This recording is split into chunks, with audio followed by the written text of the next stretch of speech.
श्री कृष्ण प्यारे भक्तों, आप सभी का मेरे YouTube चैनल जीवन के रंग में एक बार फिर से बहुत बहुत स्वागत है। प्यारे भक्तों, जैसे कि फाल्गुन का महीना चल रहा है तथा फाल्गुन मास के शुक्ल पक्ष की एकादशी आने वाली है। हिंदू धर्म में एकादशी का अपना विशेष महत्व होता है। वैसे तो हिंदू धर्म की सभी एकादशियां भगवान विष्णु को समर्पित होती हैं, किंतु फाल्गुन मास के शुक्ल पक्ष की यह एकमात्र ऐसी एकादशी होती है जो भगवान विष्णु के साथ साथ भगवान शिव जी को भी समर्पित की जाती है।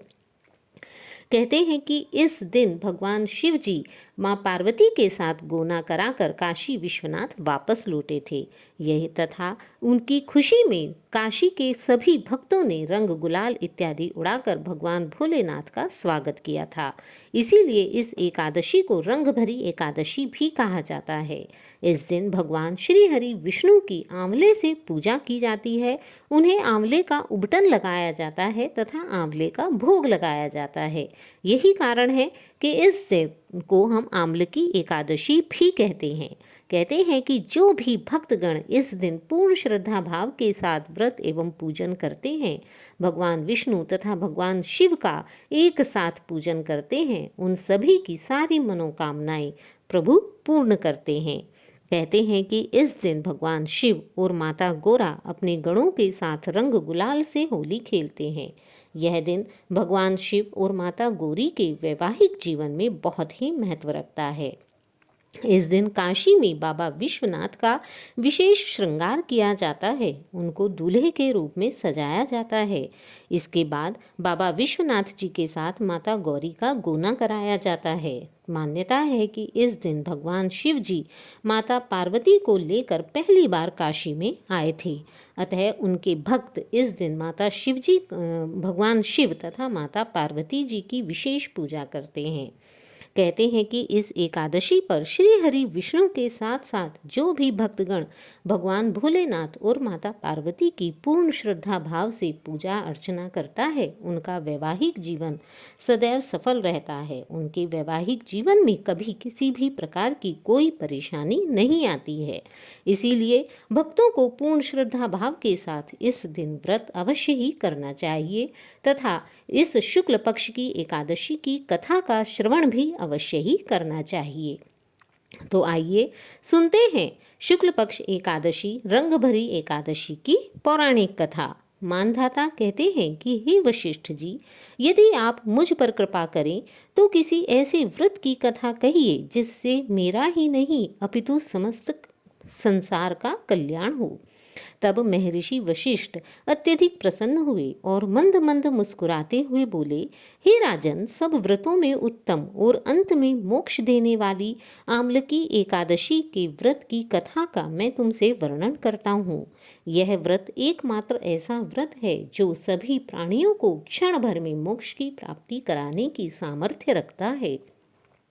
यह एकादशी फाल्गुन माह के शुक्ल पक्ष में आती है। इस व्रत को करने से समस्त पाप नष्ट हो जाते हैं। इस व्रत का फल 1000 गौदान के फल के बराबर होता है। अब मैं आपसे इस व्रत के संबंध में एक पौराणिक कथा कहता हूँ, जिसे आप ध्यान पूर्वक सुनिए।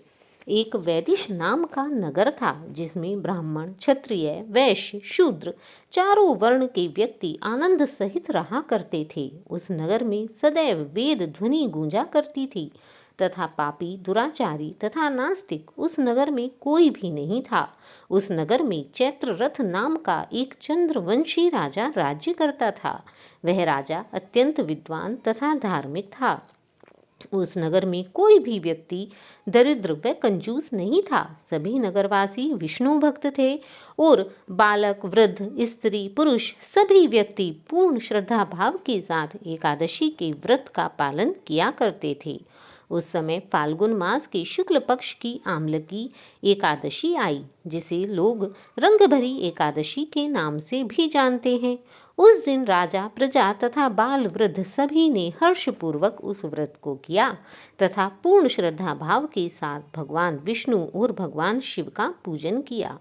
राजा अपनी प्रजा के साथ मंदिर में जाकर पूर्ण कुंभ स्थापित करके धूप दीप नैवेद्य पंचरत्न आदि से धात्री आंवले का पूजन करने लगे और इस प्रकार भगवान विष्णु से स्तुति करने लगे।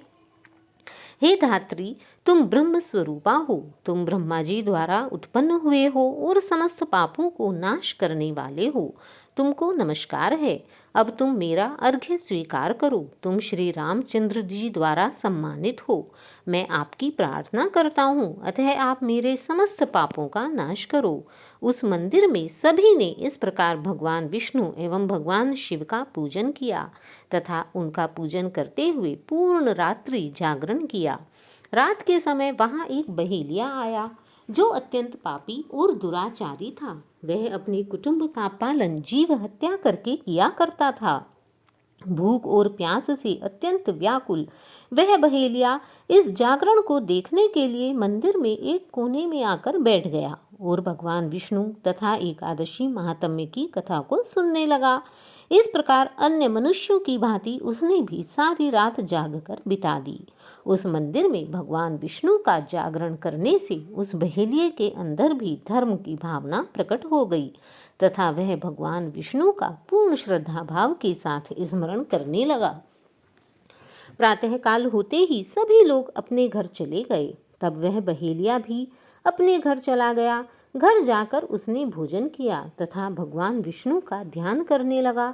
कुछ समय बीतने के पश्चात उस बहेलिये की मृत्यु हो गई, मगर उस आम्लकी एकादशी के व्रत तथा जागरण के प्रभाव से उस बहेलिये का सभी पाप नष्ट हो गए तथा अगले जन्म में उसने राजा विदुरथ के घर में जन्म लिया।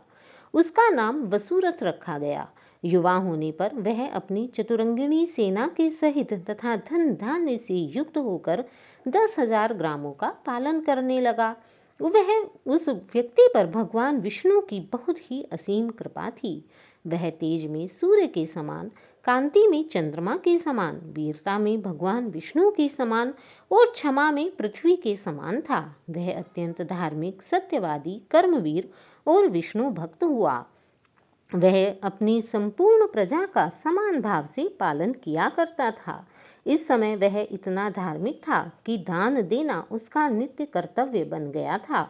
एक दिन वह राजा शिकार खेलने के लिए गया। देवयोग से वह मार्ग भूल गया और दिशा ज्ञान न रहने के कारण उसी वन में एक वृक्ष के नीचे सो गया।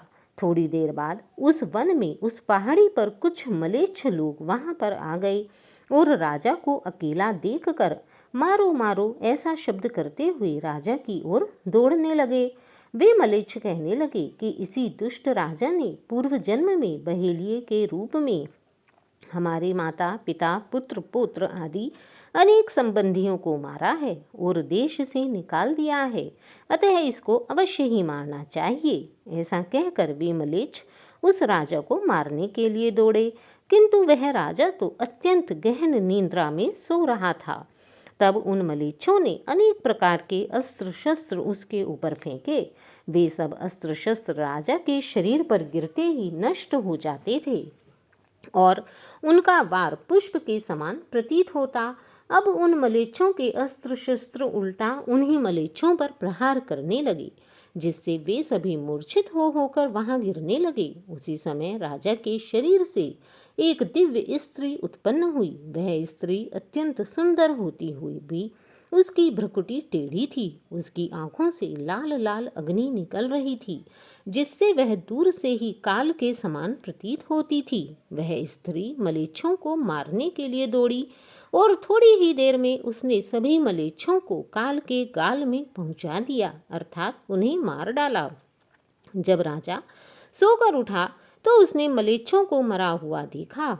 तब उसने सोचा कि इन शत्रुओं को किसने मारा है। इस प्रकार इस वन में कौन मेरा हितैषी है, ऐसा विचार वह करने लगा। वह इस प्रकार सोच ही रहा था कि तभी वहां पर आकाशवाणी हुई कि हे राजन, संशय मत करो, इस संसार में भगवान विष्णु के अतिरिक्त भला और कौन तुम्हारी सहायता कर सकता है। तुमने पूर्व जन्म में भगवान विष्णु की भक्ति की है, उनका जागरण किया है, उसी का यह फल है।